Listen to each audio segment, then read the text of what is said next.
Welcome to Tesla Motors 2012 annual meeting. Very much appreciate everyone joining us today. I know some of you have traveled for a long distance, so we're very much glad to have you here with us today. I'm Eric Whitaker, Tesla's General Counsel and Secretary. I'd like to get started by calling the annual meeting to order and to introduce our co-founder, CEO, and Chief Product Architect, Elon Musk. We also have a number of executives with us in the audience: Deepak Ahuja, our Chief Financial Officer; Jeff Evanson, our Head of Investor Relations; Jay Vijan, who's Head of Technical IT. We've got the members of our board here today, like Steve Jurvenson, Ira Ehrenpreis. I see Kimball Musk and Antonio Gracias coming in as well. So thanks everyone for joining. I'd also like to introduce Steve Sullins of PricewaterhouseCoopers, who's our lead auditor, here with us today. There are two parts to today's meeting. First, we will conduct the formal part of the meeting where we will cover the two items that stockholders have been asked to vote upon. Then Elon will provide a brief overview of the company, followed by a question and answer period. Before we turn to the formal agenda, I'd like to announce that the polls are now open. If you haven't voted or would like to change your vote, please do so now. Please raise your hand and a ballot will be brought to you by Computershare, who's sitting over here. While we collect those ballots, I would like to ask that everyone review the rules of the meeting that were provided at the entrance.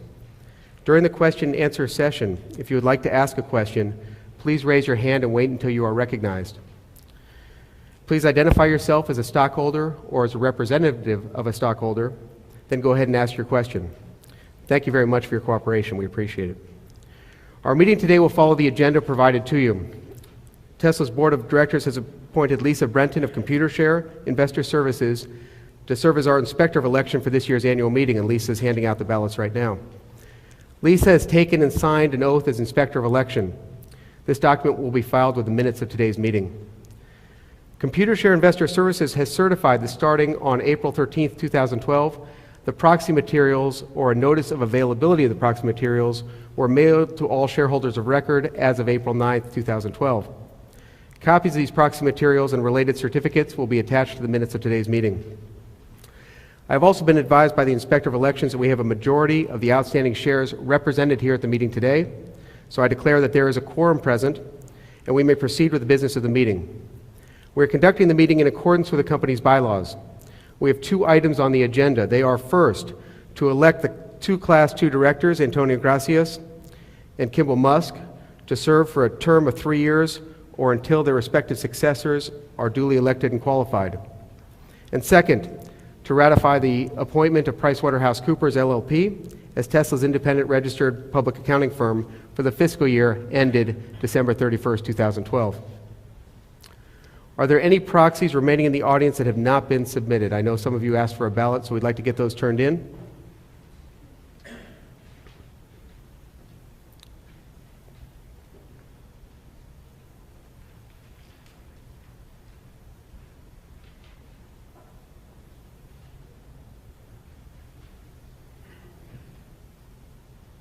All the ballots have been turned in. Are there any others? One more here. One over there.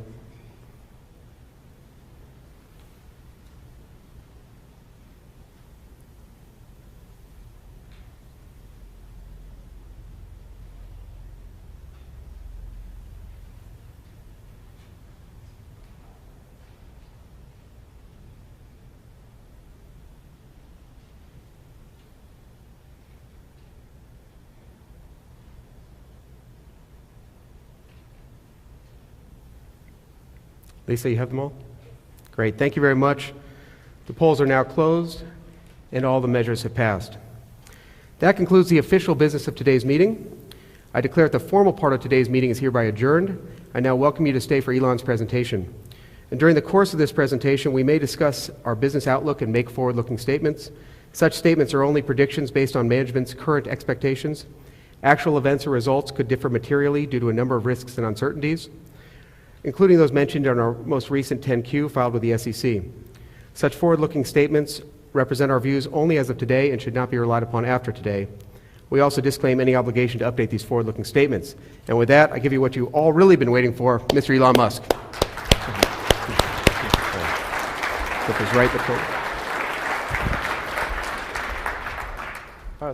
Thanks for coming. So something I believe in doing sort of at every shareholder meeting is saying thank you for being a shareholder. I really appreciate your faith in Tesla, and yeah, we will not disappoint you. So we're really excited to announce that we've delivered the first 2 production cars. The first to Steve Jurvetson, who's sitting right there, and there's cars outside, and then my car on Saturday. So Steve got his on Friday, and I got mine on Saturday, which essentially means we've satisfied all of the regulatory requirements, and the car is completely able to be sold as a normal production car. The reason the first 2 cars are going to Steve and myself is so that we can spend a few weeks just going through the cars in detail and experiencing any tiny issues ourselves before regular customers experience them. I think it's really important to thoroughly test your own product and be extremely tough on it before giving it to general customers. So I actually spent most of Saturday and Sunday just with the Tesla team going over every detail of the product, going through the interior, exterior, everything, and most of the issues, I mean, there were hundreds of issues identified, but and most of these, I think hardly anyone would notice, but we want to have a product that even if you were a complete perfectionist and you were looking in all sorts of places that people never really look, that it's right. It's in those places too, that there's not some little corner or little tucked away place that isn't right. You want every aspect that car to be as perfect as possible.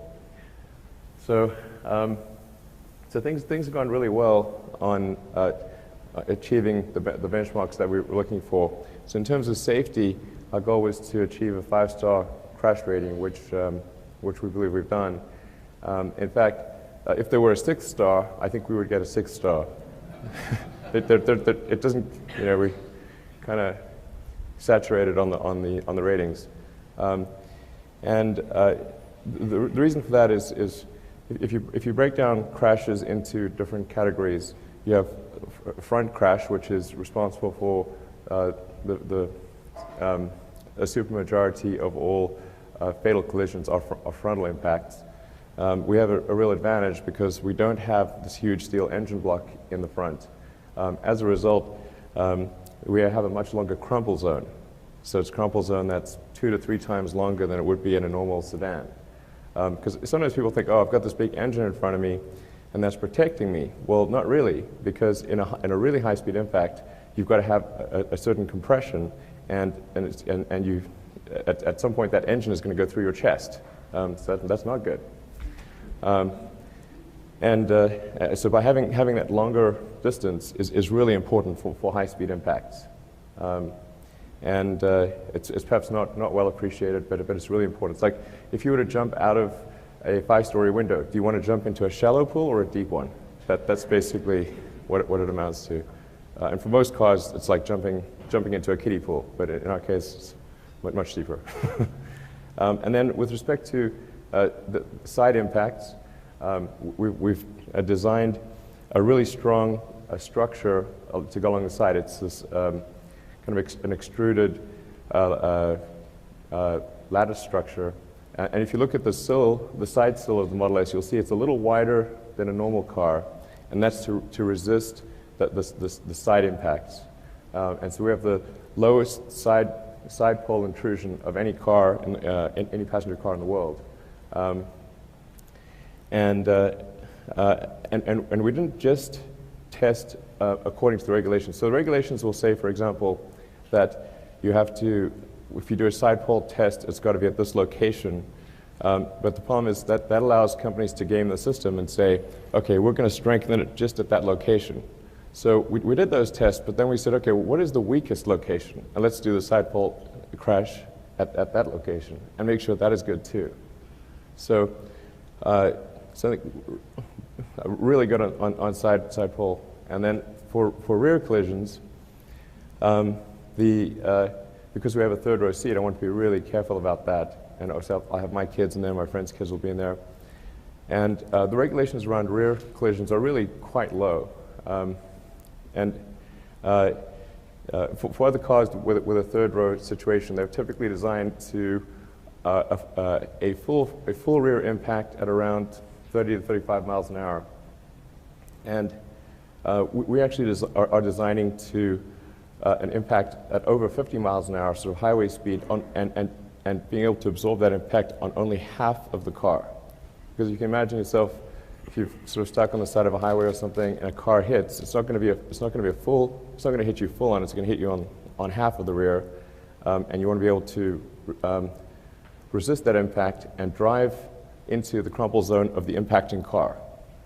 To ensure that if there's anyone in the third row or in the second row, that they are protected as much as possible.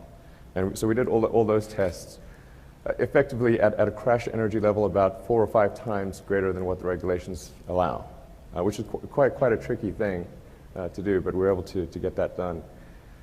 And then the roll cage of the car is also designed to be able to handle about 4 times the mass of the car if you roll over. So the car can really just tumble, and you don't get a collapse of the roof structure.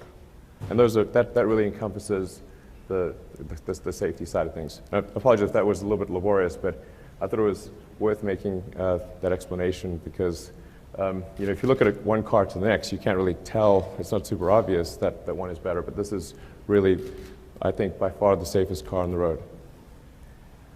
And then in terms of reliability, we're doing extensive testing where we're before the significant customers have the car, we've put millions of miles on the car effectively with accelerated life testing. We've got what we call all these shake and bake systems where the car is literally being shaken heavily, and it's in a chamber that is being cycled to extremely low temperatures and high temperatures. It's going through salt fog. It's going through really everything to make sure that under any circumstances, the worst situations you can imagine, the car never lets you down. So if you're in the middle, if it's midnight in a Norwegian winter, or it's the hottest day in Death Valley, the car still works, and worked well. And then obviously we want it to be beautiful, and that speaks for itself. And we're going to continue to tweak small elements of the aesthetics because although it's a great car, we want it to be as perfect as possible, so we're going to continue to refine just little elements here and there. And then it's very economical. So this is perhaps important because although we've set the Model S to be at a price point which is comparable to other premium sedans, that doesn't take into account the cost savings to be gained from using electricity versus gasoline. So the Model S costs about 1/10 as much to run as if you bought gasoline, roughly on that order. Anyway, I'll move on a little bit.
the test track for the Model S. So we test every car over a wide range of road conditions before it is given to customers. So we don't do statistical testing, we do literal testing where every car is tested.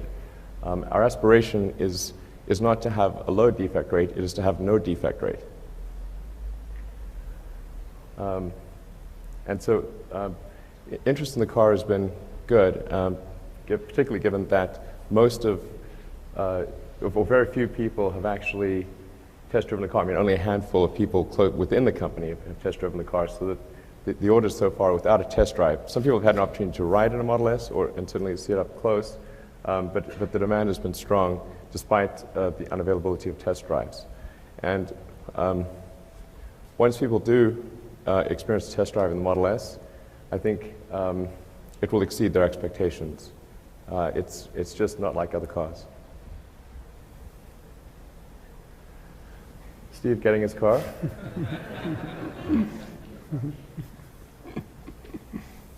That's the Tesla team handing over the first car. And there's me.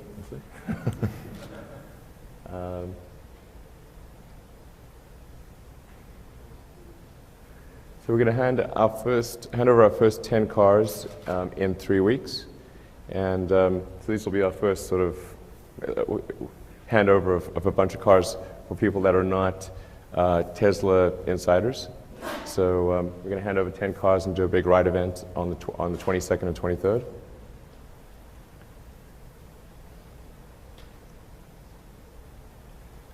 I'm really excited about how our stores are going.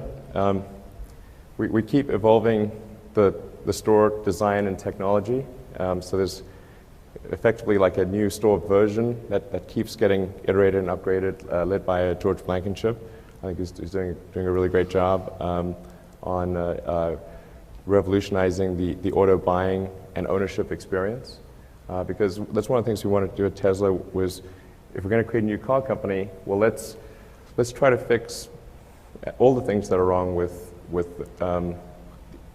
buying and owning a car. And one of the things that's wrong with buying and owning a car is that the experience of learning about a car and acquiring it and owning it is usually not a positive one. It's rare that buying a car ranks as somebody's top retail experience. But we want that to be the case. And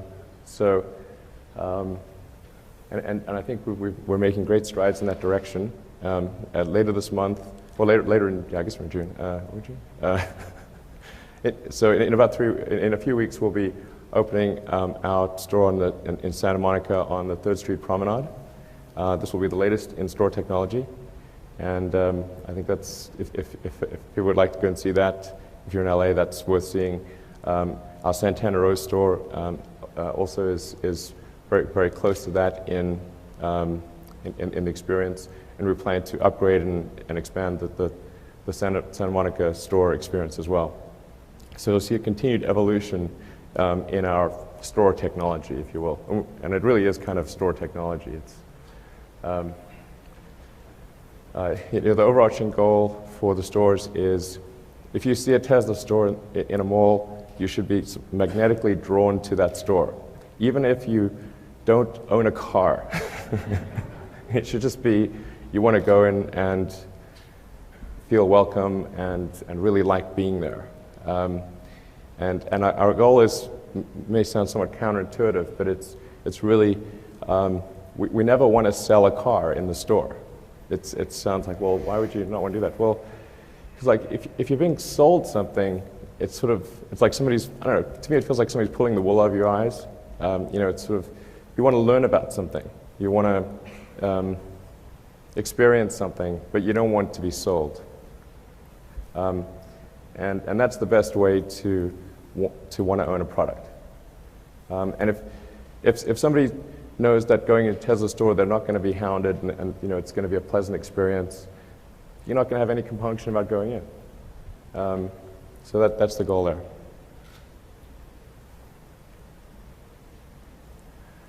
On the EV powertrain side, we're very proud of our relationship with our two partners, Mercedes and Toyota. We announced about a month or so ago that we'll be doing a full powertrain deal with Mercedes. So we'll be doing a battery pack, motor, transmission, inverter, and everything for Mercedes. And this is going to be at a reasonably high volume level. So this is a sort of a real production program as opposed to prior programs which have been sort of more demonstration and proof of concept. So this is really kind of expanding to more of a mainstream situation with the Mercedes deal.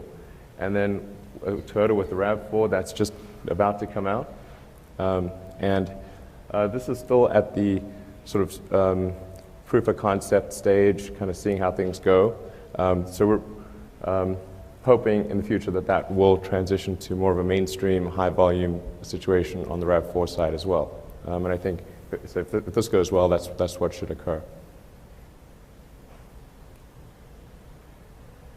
So next, we're going to take Model S throughout the world. So we're starting off obviously in the US, but in about 6 months we'll be delivering Model S cars in Europe and Japan and a number of other places in the world. So we're finishing what's needed to homologate or essentially certify the Model S for sale in these different markets. We also expect to hopefully go to China next year and start selling there. We're going to deploy our supercharger network. And I'm not going to talk much about this. We're being deliberately coy. But when we do the unveiling of the first supercharger and people see what our supercharger network is going to look like and just how awesome it is, it's going to blow your mind. It's going to be like, oh, this is cool. It's like, yeah, you know, you have to have all the pieces in place for the crystal to glow, if that reference makes any sense. But the light bulb, when people see the supercharger system unveiled and everything we're going to do there, it'll finally make sense to a lot of people. Not just those who've been enthusiastic about electric vehicles for a long time, but it's going to make sense to the broader population. They're like, okay, now I finally get it. And then we've got Model X, so we're continuing development of Model X. And then we'll have our third generation vehicle development that'll follow Model X, and that'll be sort of a high volume thing at an order of magnitude greater production than the Model S or the Model X. So if you think of the Model S as being comparable to, say, a 5 Series BMW, then the third generation will be, say, comparable to a 3 Series BMW. And of course, next year, profitability and positive cash flow. That'd be nice.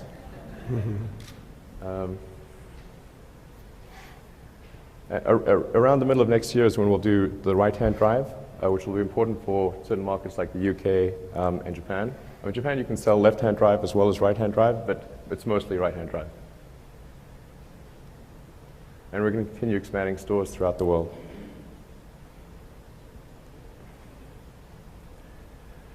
So with the Model X, which obviously we unveiled earlier this year, our goal was to really be as innovative as possible on the SUV and minivan, addressing the SUV and minivan market. So I think the Model S, the Model S has so much functionality, it has so much cargo space, it has the ability to carry 5 adults and 2 kids, that in effect the Model S spans both the sedan market and part of the SUV market.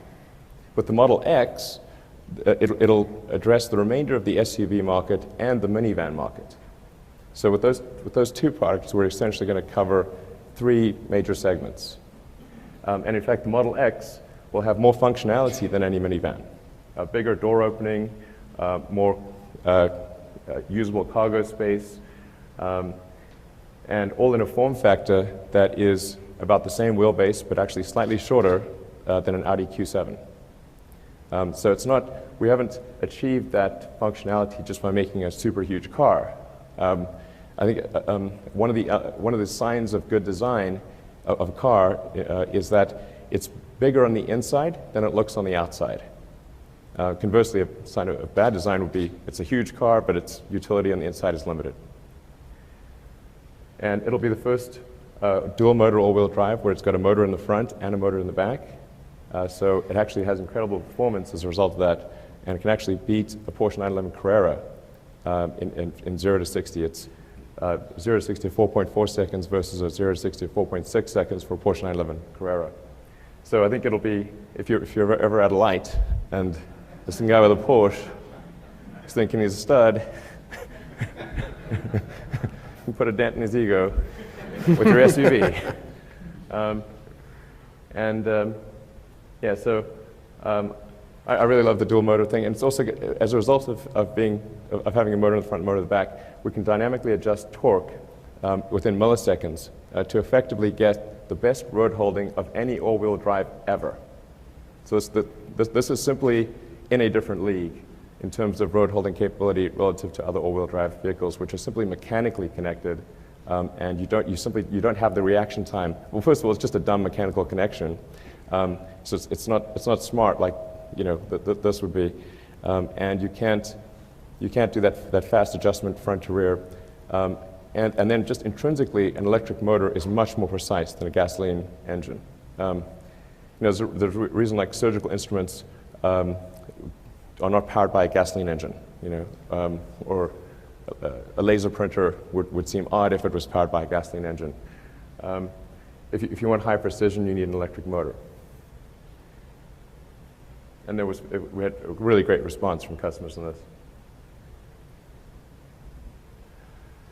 So this just shows the basic Tesla master plan, which has been there, which I put in place in pretty much day one, which is to do a high-price, low-volume vehicle, which is the Roadster, go to mid-price, mid-volume, which is the Model S and Model X, and then the third step will be to go to high-volume, lower price, which will be our third generation.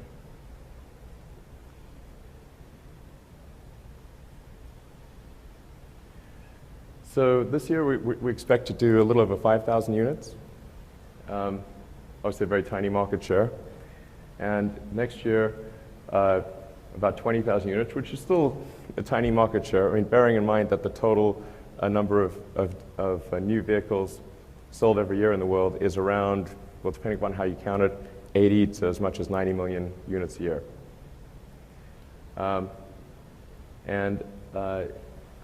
And then in 2014, I will have the X out as well. It's still, and when those percentages are just as a percentage of the premium market. So still a small percentage, a lot of room, and a lot of opportunity for growth in the future.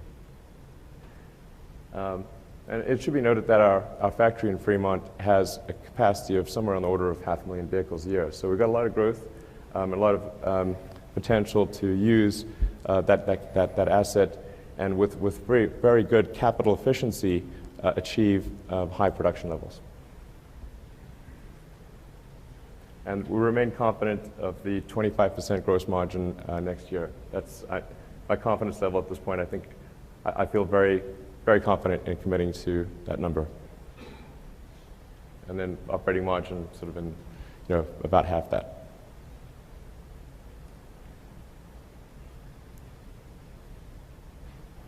All right, so just any Q&A?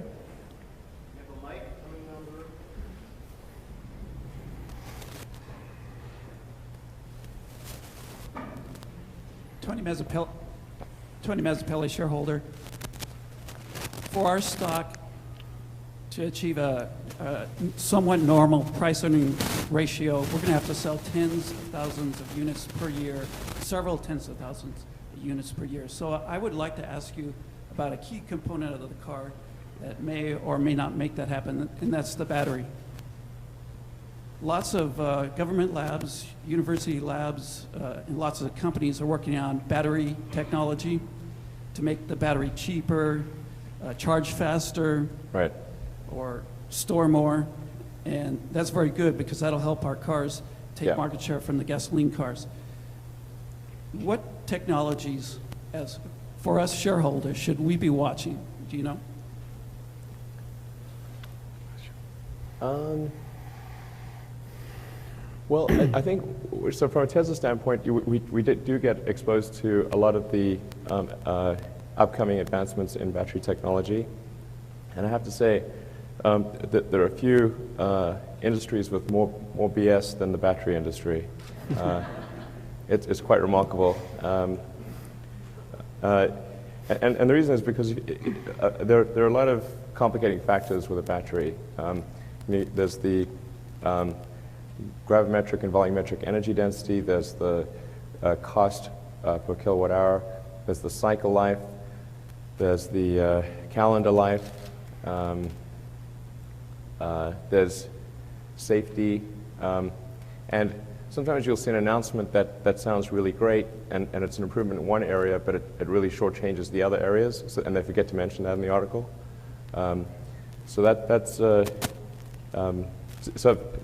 So just sort of putting all that aside, I think what's reasonable to expect in the future is roughly an 8 to 10% improvement per year in the cost and energy density of the battery packs. And most of the time, it's not some hugely revolutionary change. It's an improvement in the anode, cathode, separator, electrolytes. But those are really the things that drive it, particularly the cathode side, although now we're seeing some improvement in the anode side. So one of the things that's occurring is transitioning from a purely carbon anode to either a carbon silicon or silicon anode. I mean, I'm not sure what the best way is to say invest in opportunities like that, because where we, from a Tesla standpoint, because we need such huge scale in terms of production, we tend to talk to the cell producers and who have the scale to meet our needs, and to sort of ask them how they see things evolving. And like if something looks good, let's say at the lab level, and it's meeting all the requirements at the lab level, it's at least 5 years before that gets to scale production. So we do have pretty good visibility, but we don't necessarily, we can't say, oh, you should invest in such and such a company because we think that's good. But I can say with confidence that we will see something on the order of a 10% improvement per year for the next several years, at least. That's not speculative, that's known.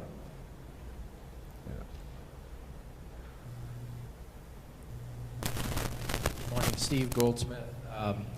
I have 2 or 3 questions. One, for the buyer, what support will they get in a home charger system? And what connection to solar panel home production to really wipe out the cost, and any connection to SpaceX companies?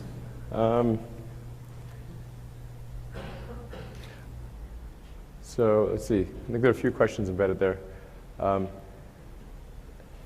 am a big fan of solar power, obviously, because chairman of Solar City, he helped create the company, and I think Solar City is doing an awesome job.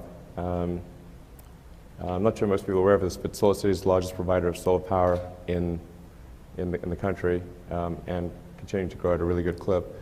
And I really believe that solar will be the single biggest source of electricity production in the world, certainly by the midpoint of the century, and maybe even sooner. And I recommend getting solar power installed in your house. In most cases, installing solar power can be done with no money down, and it will result in a reduction in your electricity costs. So it's kind of a no-brainer. It's like, if you have a house that could work for solar at all, you should get solar. It'll cost you less, and you'll be doing good for the environment. There's going to be some interesting stuff with solar and the superchargers, but I don't want to jump the gun on that. But that's going to be exciting to see. Because I think solar really helps short-circuit this idea that electric cars are just gasoline cars with a long tailpipe. You know, that sure, it's used electricity, but isn't that electricity produced by coal, and haven't we therefore not solved the problem but moved it somewhere else? It's like, no, we have to solve sustainable power generation as well. Solar is the best way to do that, in my opinion. And so if we have sustainable power generation and sustainable power consumption, then we really have solved the problem. And that's something we want to make clear, and I think the supercharger system will help illustrate that.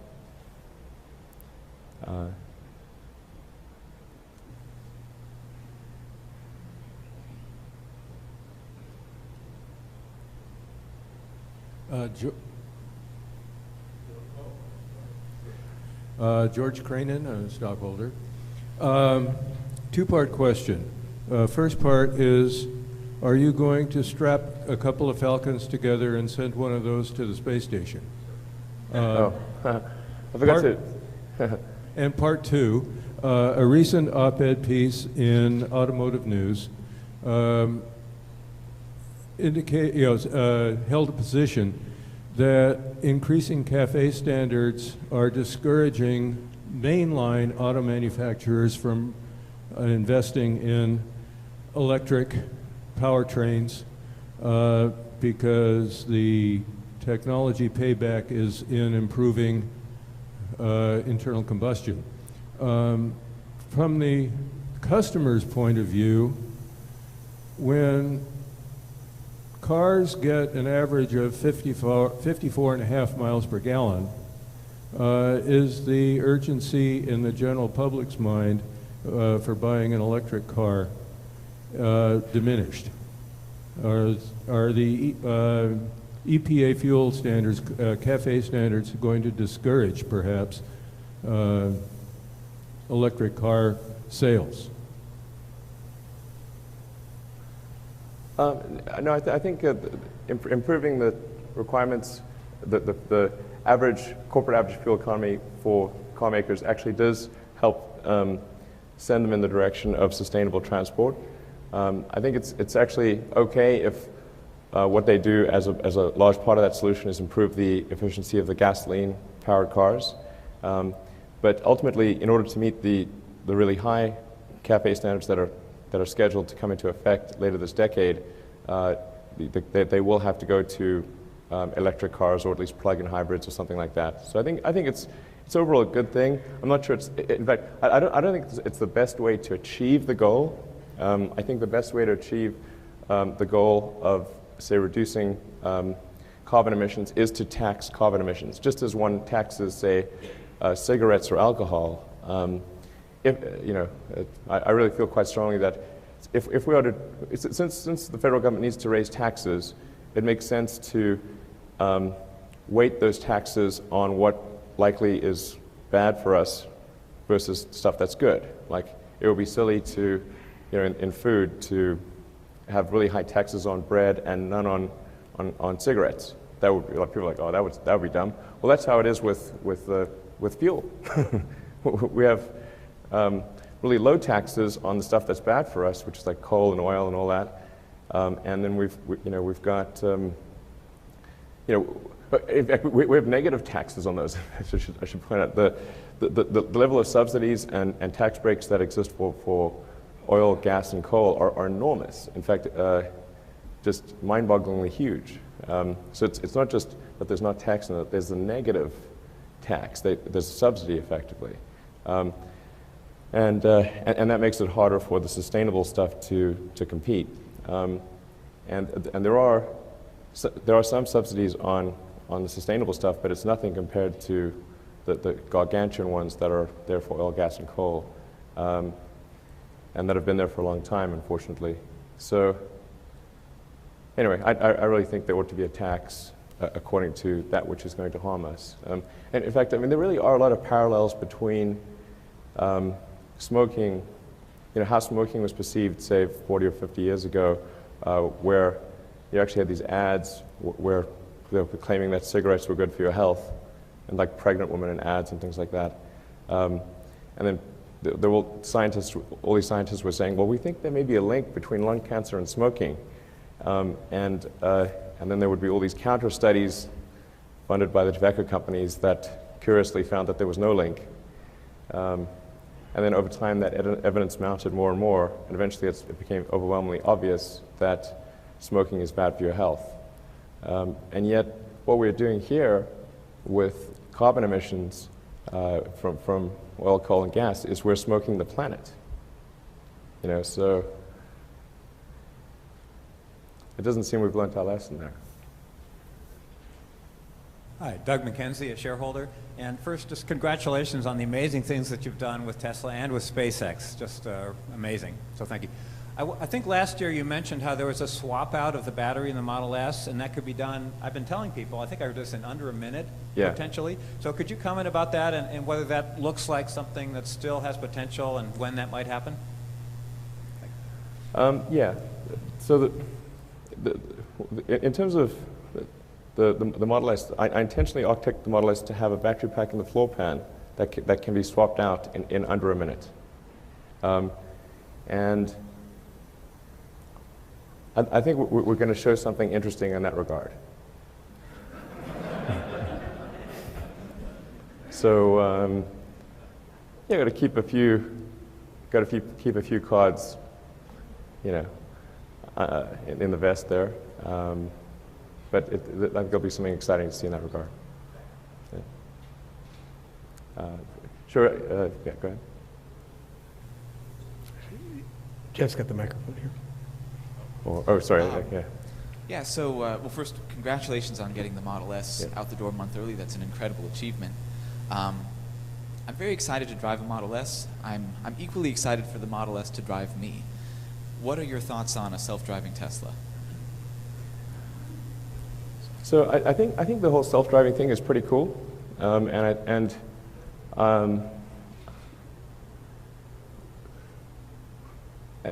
that is something that I'd like Tesla to implement. We have a fairly close relationship with a number of people at Google, and I think it would be really, really great to implement the first production self-driving car at Tesla. Or another way to think about it is a super smart active safety system, so that the car is always taking care of you and preventing an accident. So it's, that's another way to characterize it. Sometimes you say self-driving, people are like, oh, the car's going to go nuts. But actually a better way to think about it maybe is to say this is the best, smartest active safety system you could have. Sure. You can just talk, I think that, yeah. Congratulations on all your achievements. I'm a great supporter of Thanks. Last year, I had the opportunity to participate in the first annual shareholders meeting, and I invited you. I have a company called Shareholder, and I invited you as well last year to consider the possibility of partnering with me and my company to start the first all-electric service in the world. And I was wondering if you had time to reflect on that or Our focus is just on making cars. So if you want to buy cars and do with them what you wish, you're welcome to do that. All right. Someone make sure people are having a... Right back here with the microphone, just because we're webcasting, so it's easier if everyone can hear as well. Yeah, hi, thank you. Hi, my name is Roy Philippos. Can't hear the question.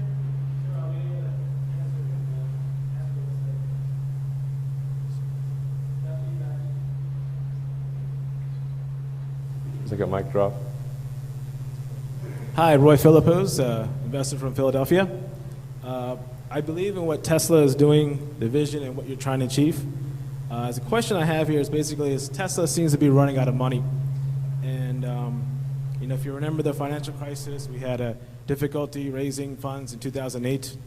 And as you know, there's a lot of concerned shareholders out there that we have a significant short position, and as well as, maybe they know something that we don't know. We're basically regarding profitability. It seems that Tesla, can you assure Tesla is going to have be 100% sure you're going to sell 20,000 cars by next year? Because it seems like the evidence seems otherwise. Thank you. I could not hear the question. Okay. Elon, it's where we are in cash, and can we really achieve the 20,000 unit sales next year? Yeah, I absolutely feel highly confident we'll achieve 20,000 units next year, in excess of that. But what happens when it doesn't happen? You know, when maybe you only sell 10,000, then if you only sell 10,000, then? I mean, our break-even point is probably around 8,000. You'll be able to be cash flow positive with that number? Yeah, around that, yeah. About 8,000? Probably something in that order, yeah. Okay, thank you. Yeah. And I mean, obviously we've got over 10,000 orders, so I think we're safe in that regard. Thank you. Is it working? Hello. I'm Eric DiCarado. I'm a shareholder. With your talk about rethinking the entire version of the car company, I know that you said you're building the car to be of extreme high quality, but eventually with cars and the life of the car, things do end up going wrong. And I know that right now you're handling service on a very personal relationship basis, you know, with a team coming over and helping to fix the car. But what happens with Gen 3, with past that, when you have, you know, 50, 100,000 cars that all have all these different problems, people are getting in accidents and stuff. How do you plan on rethinking or scaling the service of the entire car company at that point? So our approach to service is that we want to have regional service centers that would cover a metropolitan area, or in some case for a really big metropolitan area, like say the Bay Area, we might have 3 or 4 service stations. But the general approach is the theory with service is I want it to be what I call like invisible love. So the best kind of service is, first of all, for your car not to be serviced. So our goal is to absolutely minimize the service needs of the car in the first place. And in this, I think we have an advantage relative to traditional cars because a lot of the dealers make most of their money with servicing, so that I think the cars tend to be a little over-serviced.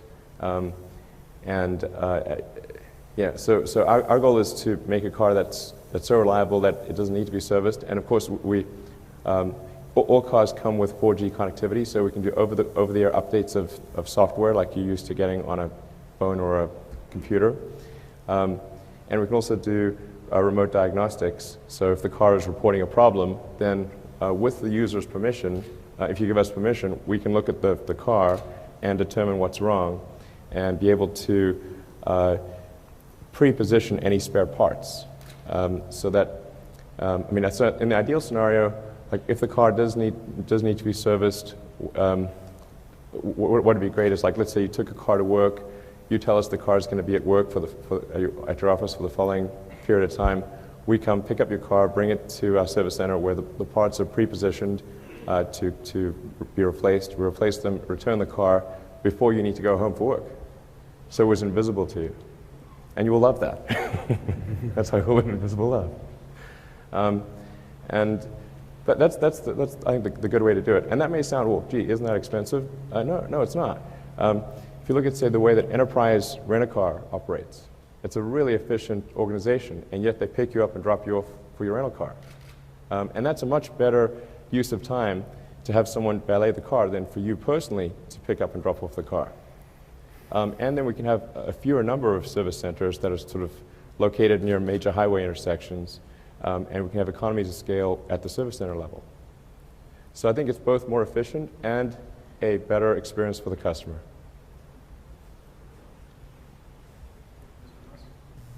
The mic is on, right? Okay. My name is Russ Engel. I'm besides a shareholder, I'm a Model S. Is this mic working? Okay, there we go. All right, start over. My name is Russ Engel. Besides a shareholder, I'm a Model S and Model X reservationist. And my wife has been complaining about the time I spend on the Tesla Motors Club website since last summer when we reserved. We happen to own a small business in Fremont, California, of all places. My question is about leasing. Normally when we acquire vehicles, we lease them because it is more tax advantageous for our business. Right. And you need to move 20,000 vehicles next year. As you know, your competitors lease a large percentage of their vehicles. Sure. The question is, What are your plans in regards to leasing in the United States? I know you have it in Europe with Athlon. What are the plans for U.S. leasing? When do we see that? We'll absolutely offer leasing for U.S. customers. It'll probably be starting next year. But I mean, we may be able to get something done this year, but it's not really necessary since we've got more than enough demand just from straight purchases to satisfy as many cars as we can make this year. But starting next year, we will offer leasing options, absolutely. Yeah, and I think actually leasing, we may see an even greater proportion of our cars being leased than normal gasoline cars, because the best way to really understand the operational cost advantage of an electric car is if you lease it. Because then you could see the lease cost plus your electricity cost and your servicing cost, and you're like, wow, it costs so much less to operate because electricity is so much more efficient, and your servicing is tiny. You don't have any oil changes or tune-ups or filter changes, and so you can look at your total monthly cost of operating a car, and then it's a much more obvious advantage relative to operating a gasoline car. And you can see the economic difference is quite substantial. So I actually think, as with solar, where the vast majority of solar projects that we do are leases, I think we may see a really high percentage of electric cars be leases because it so obviously illustrates the economic advantage. Jeff, we have time for 2 or 3 more questions. Anton Wallman, shareholder, right here in town. Quick question on the charging interface. About a month ago, almost all automakers came together and announced a new joint standard for AC/DC charging. Yeah. I know you have your own, and this might not be important for, say, the first 20,000, 40,000, pick a number of cars, but over the longer run, to drive mass market deployment, might it not be just a little bit awkward to be the only guy who is not on board with I mean, of all the ways in which you can differentiate, this might not be the preferred item. Yeah, well, first of all, I should clarify that the Model S will be able to charge anywhere. The onboard charging system is very intelligent, highly adaptive. So it'll adapt to any input current and voltage you can feed it. And the adapters for the various standards around the world, because it's not quite consistent, come with the car. So when you buy the car, you'll be able to charge that car anywhere you want. For the actual connector that goes into the car, we did design our own because the standard just isn't good enough. So we're forced to either have a highly compromised connector in the car or have 2, one which is big and bulky and ugly, or in addition to our one which is small and compact and beautiful. I just couldn't do it on the big ugly one that sucks. So just couldn't do it. But we do have an adapter, and so you'll be able. It's not as though you'll. And the adapter itself is as smaller an adapter as can be made. So you can just carry that in the trunk and have access to charging infrastructure anywhere. But another key factor is just the power. I wanted to have something that could have a huge amount of power, something on the order of almost 100 kilowatts of input energy. And that's far beyond what any standard exists. There's no standard for a connector of that size. And even the ones that are, say, half that capability are gigantic. And bulky and uncomfortable. So we have a connector that is dialed down to the limits of what physics can really achieve, which is great. Yeah, so that we kind of needed to do that. Yeah, I wish we could adhere to the standard, but unfortunately the standard is not good. And we will not compromise the product to adhere to a standard that's not good. Mike Garut, shareholder. The collapse of Solyndra was a big shock, and we know a lot of that was competition from China. But I'm more concerned, do you see any pushback or pullback from the government on its support of green energy? And how would that affect Well,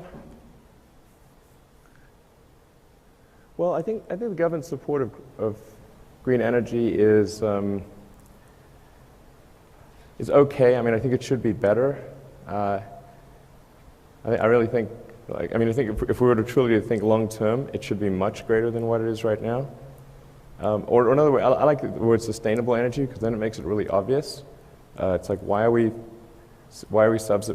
massively subsidizing non-renewable energy, unsustainable energy, at the expense of sustainable energy?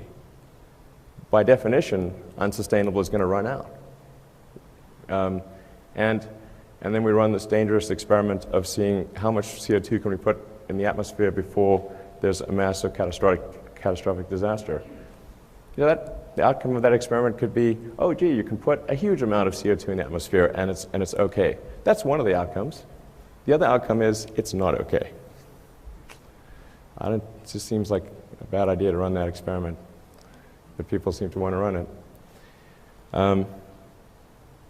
So I think what's likely to occur is that as the evidence mounts that unsustainable energy is bad,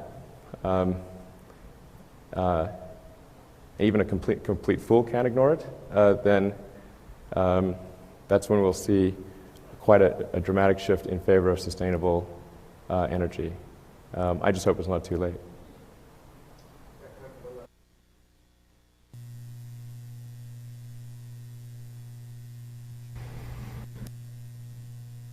Hi. When people think of this company, they think of leading edge electric cars. But as you showed in the presentation briefly, there's another part of it, which is the manufacturing. And I am so happy that the U.S. still can make something that is not only competitive, but is leading edge. And I really think that should be emphasized more as much as the cars itself, because that's really important, not just for the company, but for the whole country. I'd also like to get a tour of the factory, too, if that's possible. We'll be having a bunch of factory tours, I think, on the 23rd, and actually at various points throughout the year, we'll be offering opportunities for customers to get test drives and tour the factory. Thank you, everyone, for coming. Thank you, Elon. All right, thanks.